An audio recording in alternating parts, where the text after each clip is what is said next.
അസ്സലാമലൈക്കും. എല്ലാവർക്കും സുഖമല്ലേ? സുഖമാണെന്ന് വിശ്വസിക്കണം. അൽഹംദുലില്ലാ, എനിക്കും കുടുംബത്തിനൊന്നും കുഴപ്പമൊന്നുമില്ല, സുഖം തന്നെയാണ്.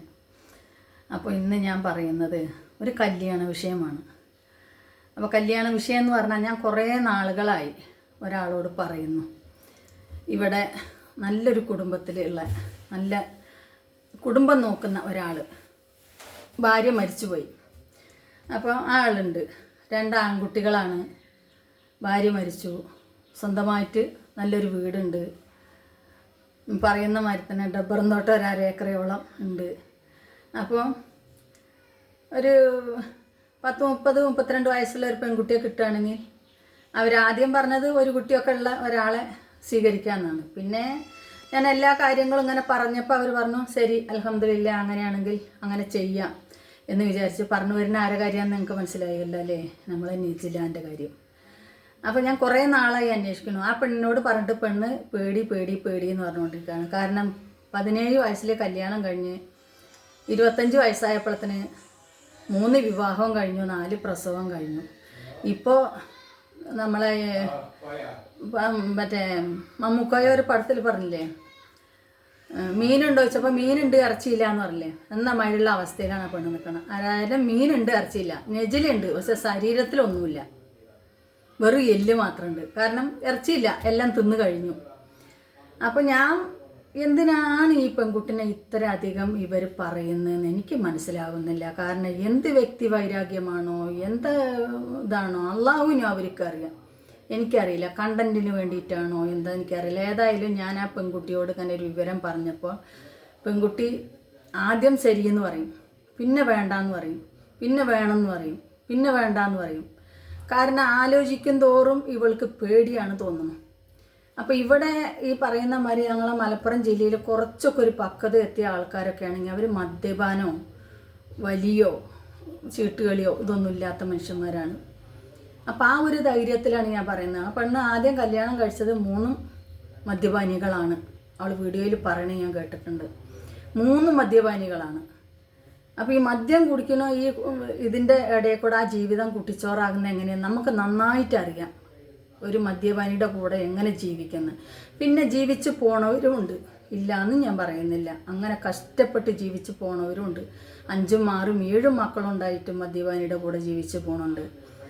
അപ്പോൾ അവളുടെ വിധിയായിരിക്കാം, നമുക്കിപ്പോൾ അതിലെന്ത് പറയാൻ പറ്റും? കാരണം പഠിച്ചവൻ ഓരോരുത്തർക്കും ഓരോ വിധി കൊടുത്തിട്ടില്ലേ. എനിക്ക് ഇങ്ങനത്തെ ഒരു വിധി തന്നിട്ടുണ്ടെങ്കിൽ അവൾക്ക് അങ്ങനത്തെ ഒരു വിധി, മറ്റുള്ളവർക്ക് അങ്ങനത്തെ ഒരു വിധി. അപ്പോൾ എന്തിനാണ് ഈ പെൺകുട്ടീനെ ഇത്രയധികം സോഷ്യൽ മീഡിയയിലിട്ട് ഇങ്ങനെ വലിച്ചു കീറുന്നതെന്ന് എനിക്ക് മനസ്സിലാവുന്നില്ല. കാരണം എന്താ വെച്ചെങ്കിൽ ഒരു വ്യക്തിബന്ധമോ ഇല്ലാത്ത അറിവോ ഇല്ലാത്ത ഒരാളെക്കുറിച്ചാണ് നമ്മളിങ്ങനെ പറയുന്നതെന്നുള്ളത് ചിന്തിക്കേണ്ടേ. എനിക്കൊക്കെ അത് കേൾക്കുമ്പോൾ വിഷമമാണ്. കാരണം നമുക്ക് എന്തെല്ലാം കണ്ടന്റുകളുണ്ട്, നമുക്കതെല്ലാം എടുത്ത് ചെയ്യാലോ.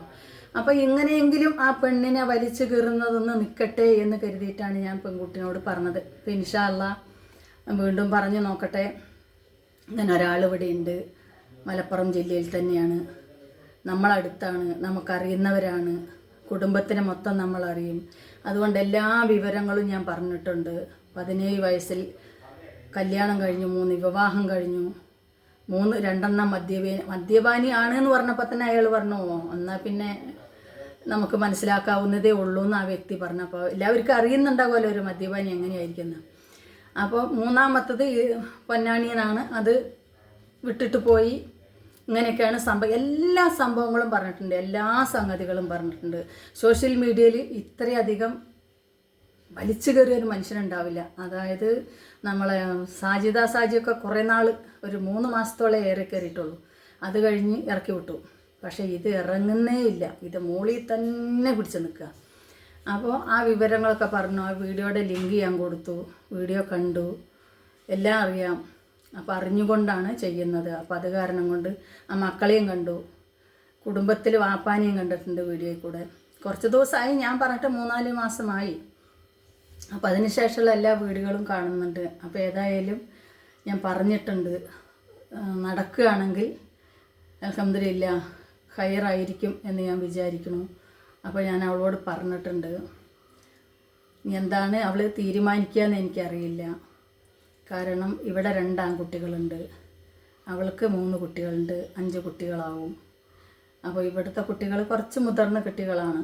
ഒരുത്തൻ 9ാം ക്ലാസ് പഠിക്കുന്നു, ബാക്കിയുള്ളവൻ 6ാം ക്ലാസ് പഠിക്കുന്നു. കൂട്ടുകുടുംബമൊക്കെ അടുത്തടുത്ത് കൂടെ കൂട്ടുകുടുംബങ്ങളുണ്ട്, ബന്ധസ്വന്തങ്ങളുണ്ട്. അപ്പോൾ എന്തുകൊണ്ടാണ് ഇങ്ങനെ ഒരാളെ എടുക്കുന്നത് എന്ന് നിങ്ങൾ ചോദിച്ചു കഴിഞ്ഞാൽ എനിക്ക് പറയാനില്ല മറുപടി. കാരണം ഇപ്പോൾ നമ്മളെ പ്രായത്തിനനുസരിച്ചുള്ള പെൺകുട്ടികളെ മലപ്പുറത്ത് കിട്ടാതെ ആയിരിക്കുന്നു. കാരണം പെൺകുട്ടികളെ കിട്ടുന്നില്ല. മറ്റത് തിരുവനന്തപുരം, കൊല്ലം അങ്ങനെയുള്ള സ്ഥലത്തു നിന്നൊക്കെ മലപ്പുറത്ത് നിന്ന് വന്നായിരുന്നു പെണ്ണ് കിട്ടിയിട്ട് പോകുന്നത്. പക്ഷേ ഇന്ന് മലപ്പുറത്ത് പെണ്ണ് കിട്ടാനില്ല. അപ്പം അതുകൊണ്ട് കിട്ടാനില്ലാത്തത് കൊണ്ട് മാത്രമല്ല, അവളെ അവളുടെ മക്കളുടെയും അവസ്ഥ കണ്ടുകൊണ്ടും അൽഹംദുലില്ലാ അങ്ങനെ വന്നു കഴിഞ്ഞിട്ടുണ്ടെങ്കിൽ ബുദ്ധിമുട്ടുകളും കഷ്ടപ്പാടും ദുരിതങ്ങളും അനുഭവിച്ച് ജീവിക്കുന്നവരല്ലേ. അപ്പോൾ സുഖമായിട്ടുള്ളൊരു ജീവിതം കിട്ടിക്കഴിഞ്ഞാൽ അൽഹംദുലില്ലാ ഇവിടെ ജീവിക്കും എന്നുള്ളൊരു ധൈര്യത്തോടു കൂടി ഞങ്ങൾ അതിലേക്ക് ഇറങ്ങാൻ തീരുമാനിച്ചിരിക്കുകയാണ്. അപ്പോൾ അത് നിങ്ങളെല്ലാവരും ഒന്ന് അറിയിക്കുകയാണ്. അവളോട് ആദ്യം ഞാൻ പറഞ്ഞിട്ടുണ്ടായിരുന്നു, അവൾ ആദ്യം ഒന്ന് ശരിയെന്ന് പറയും, പിന്നെ വേണ്ടാന്ന് പറയും. പിന്നെ 90% പേരും, 90% ഒരു 80% പേരും ഈ അങ്ങനത്തെ ഒരു 4ാം കല്യാണത്തിന് എതിർപ്പായിരിക്കും. അതെന്തുകൊണ്ടെന്ന് എനിക്ക് നന്നായിട്ട് മനസ്സിലാവുന്നുണ്ട്. എന്താണെന്ന് വെച്ചെങ്കിൽ 3 കഴിഞ്ഞ് ഫെയിലിയറായ ഒരാൾ 4ാമത്തതിന് ഒരുങ്ങുമ്പോൾ എന്തായിരിക്കും പ്രതികരണം എന്ന് അറിയാം. പക്ഷേ നമുക്ക് വേറെ വഴിയില്ല. കാരണം ആ പെൺകുട്ടിനെ എങ്ങനെയെങ്കിലും ഒന്ന് രക്ഷപ്പെടുത്താം. എന്തോ ചെയ്തിട്ട് എങ്ങനെയോ ജീവിച്ചു പോട്ടെ എന്ന് വിചാരിക്കുകയാണെങ്കിലും കുഴപ്പമുണ്ടായിരുന്നില്ല. പക്ഷേ എന്തുകൊണ്ടോ എന്നറിയില്ല, അതിനെ ഇട്ട് പിച്ച് ചീന്തിക്കൊണ്ടിരിക്കുകയാണ്. അപ്പോൾ നമുക്ക് ചെയ്യാൻ പറ്റുന്നല്ലേ നമുക്ക് ചെയ്യാൻ പറ്റും. ഞാൻ പറഞ്ഞിട്ടുണ്ട്, അവൾക്ക് സമ്മതമാണെങ്കിൽ ചെയ്യും, ഇല്ല എന്നുണ്ടെങ്കിൽ അവളുടെ വിധി അവൾ അനുഭവിക്കട്ടെ എന്ന് വയ്ക്കും. നമ്മളെ കൊണ്ട് പറ്റാവുന്ന സഹായങ്ങൾ നമ്മൾ ചെയ്തു കൊടുക്കും. അൽഹംദുലില്ലാ. അപ്പോൾ വീഡിയോ ഞാൻ നിർത്തുകയാണ്. ഇത്രയേ ഉള്ളൂ. ഇനി പൊന്നുമക്കളെ, നിങ്ങളടുത്ത് ഞാൻ പറയുന്നു, നമ്മൾക്ക് എപ്പോൾ എന്ത് സംഭവിക്കുമെന്ന് നമുക്ക് പറയാൻ പറ്റില്ല. അതുകൊണ്ട് നിങ്ങൾ വാശിയും വൈരാഗ്യമൊക്കെ ഒന്ന് വിട്ടിട്ട് നിങ്ങളെ മനസ്സാക്ഷിയോട് നിങ്ങൾ ചോദിച്ചിട്ട് നമുക്കെന്താവശ്യം, മറ്റുള്ളവരുടെ കുടുംബത്തിൽ കയറി പറയാനോ സംസാരിക്കാനോ നമ്മൾക്കെന്താ അവകാശം, നമ്മൾക്കെന്താണ് ഇതിൻ്റെ ആവശ്യം എന്നൊന്ന് ചിന്തിക്കുകയും, ഇങ്ങനെയുള്ള കാര്യങ്ങളൊക്കെ നമ്മൾ ഒരുപാട് പറയാൻ പാടില്ല. കുറച്ചൊക്കെ പറഞ്ഞ് നമ്മൾ നിർത്തണം. അത് കഴിഞ്ഞ് ഇങ്ങനെ പറഞ്ഞുകൊണ്ട് അവർക്ക് സപ്പോർട്ട് ചെയ്യുന്നവരെയും പറഞ്ഞുകൊണ്ട് എന്തിനാണ് മക്കളെ ആവശ്യമില്ലാത്ത വർത്തമാനങ്ങൾ. ദയവ് ചെയ്ത് നിങ്ങളൊന്ന് നിർത്തി. ഈ ഒരു വടംവലി എന്തിനാണിത്? ലാസ്റ്റ് ഇത് എവിടെ ചെന്ന് പോകും, എവിടെ ചെന്നെത്തും? അവസാനിപ്പിച്ചുകൂടെ പൊന്നുമക്കളെ, പൊന്നു സഹോദരിമാരെ, നിങ്ങൾക്കിത് അവസാനിപ്പിച്ചുകൂടെ? ഒരുപക്ഷെ എൻ്റെ വീഡിയോൻ്റെ അടിയിലും എനിക്ക് കമൻറ്റ് വന്നേക്കാം, സപ്പോർട്ടാണ്, വെളുപ്പിക്കലാണ് എന്ന് പറഞ്ഞോളൂ. ഞാൻ അതുകൊണ്ട് പറയല്ല, വെളുപ്പിക്കാൻ പറയല്ല, സപ്പോർട്ടിന് പറയല്ല. നമ്മൾക്ക് നാളെ നമ്മൾ ജീവിച്ചിരുന്നെങ്കിൽ നമ്മൾക്ക് നാളെ എന്തവസ്ഥ വരുമെന്ന് നമ്മൾക്ക് പറയാൻ പറ്റില്ല. അതെത്ര മക്കൾ നമ്മളെ കൂടെ ഉണ്ടായാലും, എത്ര പണക്കാരനായാലും, എന്തെല്ലാം നമുക്കുണ്ടെങ്കിലും നമ്മളുടെ ഒരവസ്ഥ, കാരണം സ്വന്തം എണിച്ചൊരു ബാത്റൂമിലേക്ക് പോകാൻ പറ്റാത്തൊരവസ്ഥ വരുമ്പോൾ ആരൊക്കെ നമ്മളെ കൂടെ ഉണ്ടായിട്ടും കാര്യം ഉണ്ടാവില്ല. നമ്മൾക്ക് നമ്മൾ മാത്രമേ ഉണ്ടാവുള്ളൂ. അപ്പോൾ അതുകൊണ്ട് ദയവ് ചെയ്ത് മക്കളെ നിങ്ങളിത് നിർത്തണം. എനിക്ക് നിങ്ങളോട് താഴ്മയായിട്ട് അപേക്ഷിക്കാനുള്ള ഇതാണ്. ആരെങ്കിലും എങ്ങനെയോ ജീവിച്ചു പോട്ടെ, നിങ്ങൾ വിടി. വേറെ എന്തെല്ലാം കണ്ടൻറ്റുകളുണ്ട് അങ്ങനെ എടുക്കുക. നമ്മൾക്ക് വ്യക്തിപരമായ നമ്മൾക്ക് ഒരു അങ്ങോട്ടും ഇങ്ങോട്ടും ഒരു വാശിയും വൈരാഗ്യം ഇല്ലല്ലോ. ആരോ പറയുന്നത് കേട്ട് എന്തോ തെളിവുകൾ കിട്ടിൻ്റെ അടിസ്ഥാനത്തിലല്ലേ നമ്മൾ പറയുന്നത്. അപ്പോൾ അതുകൊണ്ട് ദയവ് വിചാരിച്ച് എൻ്റെ സഹോദരന്മാർ ഇത് വിടി.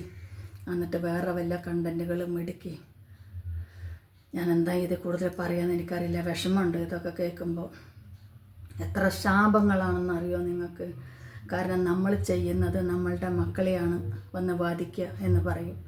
നമ്മൾ ചെയ്തു വെക്കുന്ന ഓരോ പുണ്യങ്ങളും നമ്മൾക്കത് കിട്ടിയില്ലെങ്കിൽ നാളെ നമ്മളെ മക്കൾക്കത് കിട്ടും. നമ്മൾ ചെയ്തു വെക്കുന്ന ഓരോ ദ്രോഹങ്ങളും, അത് ഒരു പെണ്ണാണ് ശത്രു എന്ന് പറയുന്നത്. അപ്പോൾ അത് എത്ര ശരിയാണെന്നിപ്പോൾ ഞാൻ ആലോചിക്കുകയാണ്. കാരണം കുറേ നാളുകളായി ഞാൻ ഈ വീഡിയോ കാണുന്നുണ്ടെങ്കിൽ ഞാൻ ആർക്കും കമൻ്റ് ഇടാറില്ല, പ്രതികരിക്കാറില്ല, ഒന്നും ചെയ്യാറില്ല. പക്ഷേ നമ്മൾക്കും മക്കളുണ്ട്. നമ്മളനുഭവിച്ചില്ലെങ്കിൽ നാളെ നമ്മളെ മക്കൾ അനുഭവിക്കും. അപ്പോൾ വാശിയും വൈരാഗ്യം എല്ലാം വിട്ട് നിങ്ങൾ നിങ്ങളതായ വഴിയിലൂടെ ജീവിക്കുക, അവരവരേതായ വഴിയിലൂടെ ജീവിക്കട്ടെ. അപ്പോൾ ഞാൻ വീഡിയോ നിർത്തുന്നു. ഞാൻ പറഞ്ഞ വാക്കുകളിൽ ആർക്കെങ്കിലും വിഷമോ സങ്കടമോ ദേഷ്യമോ ഉണ്ടെങ്കിൽ ക്ഷമിക്കുക, പൊറുക്കുക.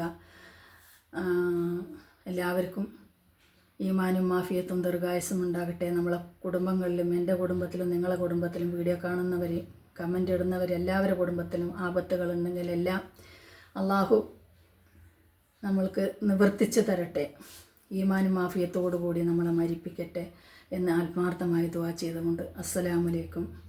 വീണ്ടും അടുത്തൊരു വീഡിയോയിൽ കാണാം. ഹയാത്തിലുണ്ടെങ്കിൽ ഉറപ്പ് പറയാൻ പറ്റില്ലല്ലോ, അതുകൊണ്ട് വീണ്ടും സന്ധിക്കും വരക്കും വണക്കം.